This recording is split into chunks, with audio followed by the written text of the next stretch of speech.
Greetings, my name is Pete Nelson. My individual interest project is an exploration of ideas of wilderness. The picture on the left is a monument in Mexico City depicting the moment when Cortez met Montezuma in 1519. The picture on the right is from 2 years ago, a report that Cascade Peak in the Adirondacks is being overused and thus is degrading wilderness.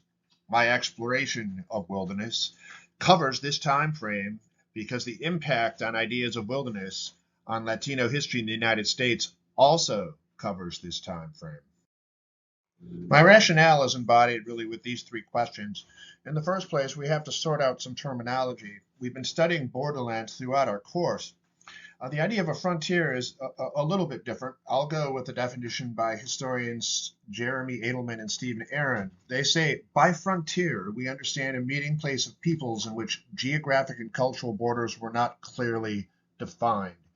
That's a fairly common sense idea of frontier, and it certainly has the idea of, from at least one perspective, one culture or society exploring an area that is new to them. What Aaron and Edelman don't cover and perhaps miss is this third piece, wilderness, which in my mind adds a gradient to the idea of frontier.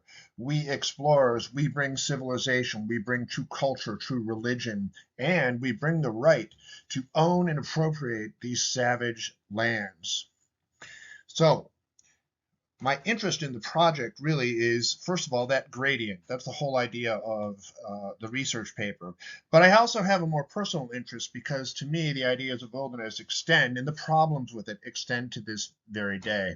So two pictures. The picture on the left is a picture from the summit of Cascade Peak that you saw on the first slide. And as you can see, it's pretty spectacular.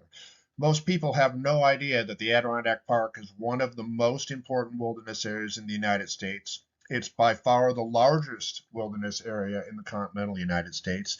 It holds the largest temperate intact deciduous forest remaining on Earth. As wilderness, as we commonly understand it in these days, it's an incredibly important place and quite remarkable. The second picture is actually taken from my front porch, and Cascade is the peak all the way to the right, the most pointy one in the right of the picture. I have sat on my porch and ruminated about a number of things. First of all, it certainly is a wild territory. If you go over the range you're looking at in the direction that the camera is pointing in this picture, the next paved road is 32 miles away. Imagine that. And the next one after that, another 92. But there is a question about wilderness. Who has the right to decide what it is? And who has the right to say that Cascade Peak with 75 or 100 people on it is overused? These questions have a deep and important history. My inquiry has led to this thesis, which is basically that ideas of wilderness have fueled oppression throughout history. And this is an old idea, right? In Christian theology, it goes back to biblical times, where wilderness as desert, as savage land and vacant land is described many, many places in the Bible. The rubber meets the road for our exploration of Latino history when we look at the Doctrine of Discovery issued in 1493. That's picture number 2. This was a papal bull issued in response to Columbus's, quote, discovery, unquote, of the New World, and it gave Spain rights to claim ownership of lands in the New World. What lands, you ask? Well, the basis of the Doctrine of Discovery was a concept called terra nullius. The seizure of vacant places is regarded as a law of nature. And what's a vacant place? Well, that's lands that are sparsely inhabited or inhabited by people who are uncivilized by European standards. In other words, all the lands populated by indigenous peoples, even though their cities were advanced, their cultures and the science were advanced, they were nonetheless subject to the Doctrine of Discovery. Lest you think this is an ancient problem, centuries old, it might interest you to know that the Doctrine of Discovery was finally repudiated formally by the Catholic Church. When? Last month, ladies and gentlemen, in case you missed it on the news. The third picture shows that that legacy has gone down through history and had a major impact on Latino history throughout Latin America and the United States. So both Lorenzo Meyer and Juan Gonzalez have written extensively about how the blending in Spanish-American relations with indigenous peoples created a whole race of mestizos that was bound to be lesser, especially those who lived in vacant lands. So Meyer wrote, for example, that the borders drawn in the 1848 Treaty of Guadalupe Hidalgo were designed by the United States to incorporate as much vacant land as they could, where resistance to manifest destiny would be lessened, and they could control the fate of those lands and control ownership of those lands much more easily. That's a direct line from all that we've talked about, and it goes all the way to the present. Very briefly, here is that picture of Cascade Summit. The idea that that's degrading wilderness is directly connected to the idea that wilderness should be vacant land.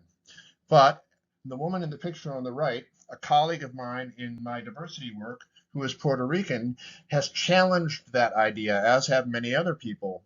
Who's to say that vacant land, as primarily white Euro-Americans have defined it, is wilderness that we should protect any differently than someone, let's say, from her culture, who would say that having 25 or 30 people on that summit together enjoying a spiritual and important experience, that's not wilderness? That's an important question for today, and it's directly connected to the past. So in conclusion, the questions you see here have been fundamental to Latino experience in the United States, to Latino history. We've heard from Juan Gonzalez, we've heard from Lorenzo Meyer. It's true in the writings of Vicky Ruiz, who talks about the stereotyping effects that have forced Spanish American history to the margins and to the idea of quaint Mexican villages and crumbling California missions on the frontier. And it goes all the way to the current time, when people with all rights and consideration should be asking who gets to define what wilderness is and how it is to be experienced. So this is a thread of history that has fascinated me, and I look forward to completing this paper. I have many, many sources, perhaps too many, but in the PowerPoint presentation in particular, I owe it to my colleagues in the work I do in the Adirondacks to thank them for the continuing enlightenment to consider ideas of wilderness. Thank you very much for your time, and good luck with your projects.